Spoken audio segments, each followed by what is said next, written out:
I'm Tom Fischer, and welcome to bourbonblog.com. We're here back in Louisville because we're going to do some experimental ice flow stuff today with mixologist Stephen Dennison. Good to see you again, Stephen. Hey, how's it going, brother? Good. All right. So, what are we doing today? We're gonna basically make a Greyhound on steroids. Organic grapefruits with the Blue Corn Vodka, and we're gonna do an extra special garnish that's gonna make the drink progressive. All we're gonna do here is we're gonna make a simple syrup out of blue curacao. Of course, blue curacao, you know, being under 80 proof, it's not gonna flame on us. But we are gonna bring it to a boil. We're gonna let it, once it gets to a boil, we're gonna add an equal amount of sugar. We're gonna stir it and incorporate. And then we're gonna pour it in our Spritzer bottle. 1-1-1. So 1 part sugar to 1 part blue curacao to 1 part water. What that does is by adding the water to it, we actually make it so that it's gonna come out of our Spritzer bottle. Now, see how it's doing that?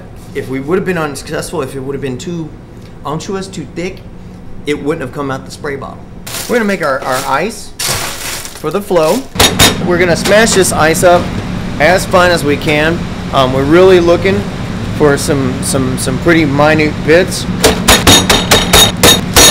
You can form this, you know, a couple ways if you want. Essentially, all we're gonna do is make a snowball. All right.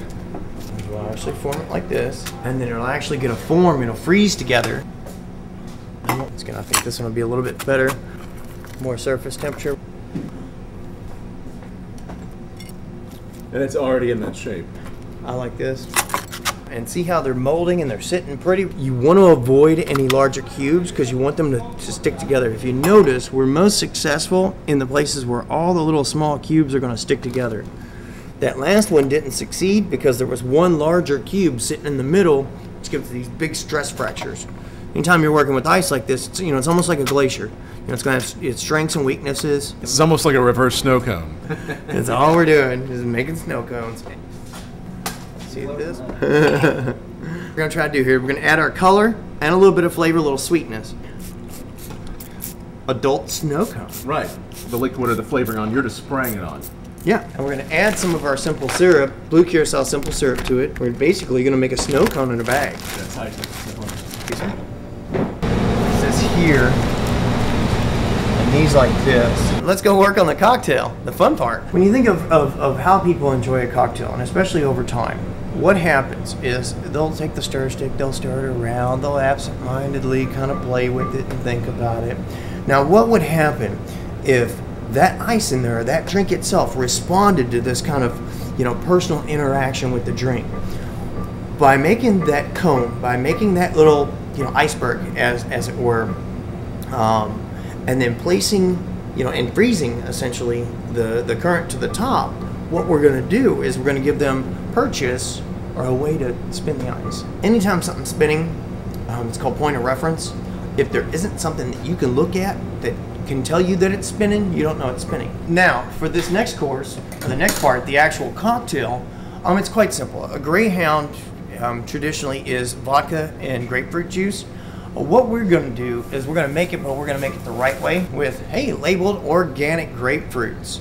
And as opposed to using pre-done grapefruit juice, which has all these sugars and all this fun stuff, we're going to use the real deal, a little pinkishness to it.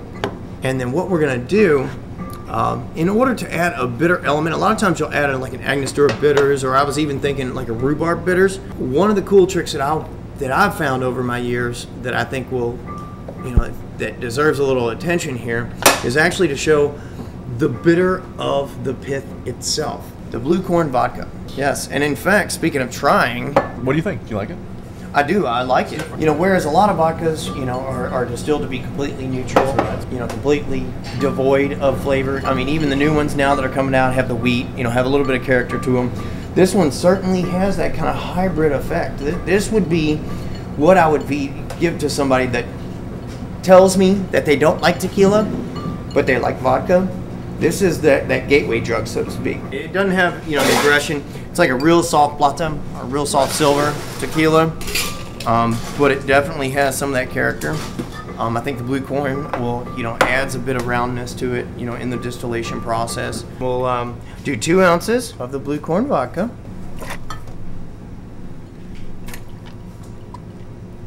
Yep. Here we're going to go ahead and use essentially 1/8 of a full grapefruit. Right.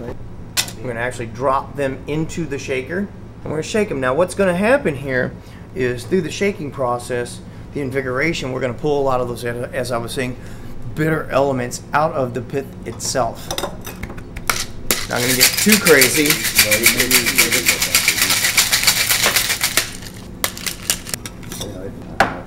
And a little strain. This would actually be the glass that I think the drink should go in. You know, a good wide highball for the size. Pour the whole thing into it. So 2 ounces, I'm guessing about 2.5, 2 3/4 ounces of liquid here. Through the technique that we used, we've got little pieces of pulp, whole pulp that are hanging in there. There's gonna be little flavor explosions. The idea is that the iceberg, you know, will either sit on the bottom or just above the bottom, and it'll actually spin for us. We like sour, we like bitter, but we want alcohol. And you catch that bitter, that pucker. We didn't have to add any bitters to it, and didn't have to do any of that to it. You know, nature gives us our bitters. Not quite there, but close enough. And we'll twist this side too. What that does, it compresses.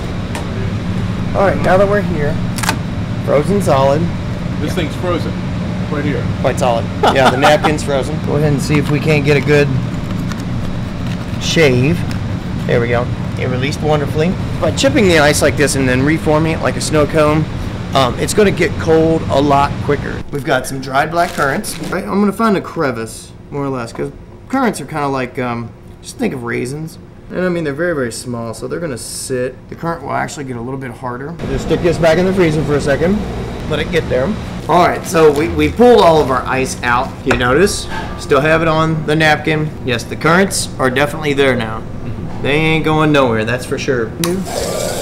And just kind of release it a little bit. We're gonna let it sit for a second. Just shave off a little bit. Put a little shave on this, give a little roughness. Try to etch some of this off. Now, once again, not only we shaped it, you know, because after all, this isn't a, hey, this is, you know, stuff we've done. This is a cocktail development session. We are trying to do new things here. Close. Yeah, very close. Really, oh, there we go. Now, see, this was my concern. The weight is a little too heavy, but this is closer to the shape that I was talking about originally. The iceberg portion is the top. Aha. And then you have the triangle. Little offset. Not quite perfect. Let's go ahead and taste our flavor profile. I think that tells us that it's becoming incorporated some. I think we're going to get a better result out of this blue with this strength than we will here. This has a lot of citrus to it. Then you get that undertone. Now look, once we stir it, which is the integral part, but at the same time, are we getting enough the blue curacao, the simple syrup? Are we getting enough sugar? You know, that maybe we need to go a little stronger. And you got something to crunch on too. I think the currant's probably a busted element. No, I think you just came up with the answer.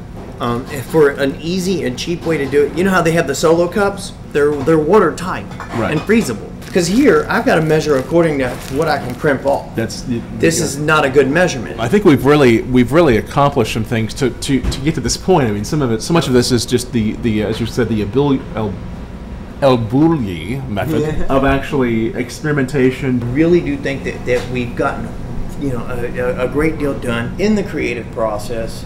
You know, it's not only is it bold, it's almost arrogant to think that you have all the answers. What kind of conclusion can we come up with? Because I mean, I think we've explored a lot, which has been awesome. How can we conclude what we've learned here? I think your drink is solid.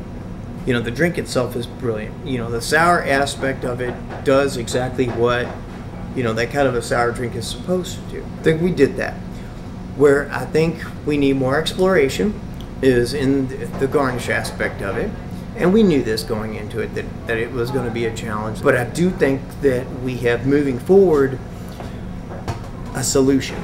So what we're going to do this next time, we're going to take the blue curacao simple syrup, as opposed to placing it in the spritzer and trying to spritz the outside.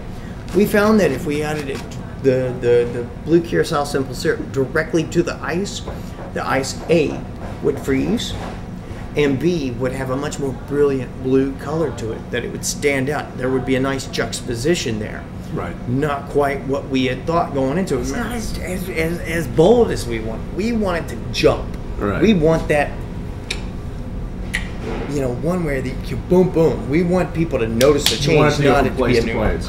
Yeah, it has to be aggressive.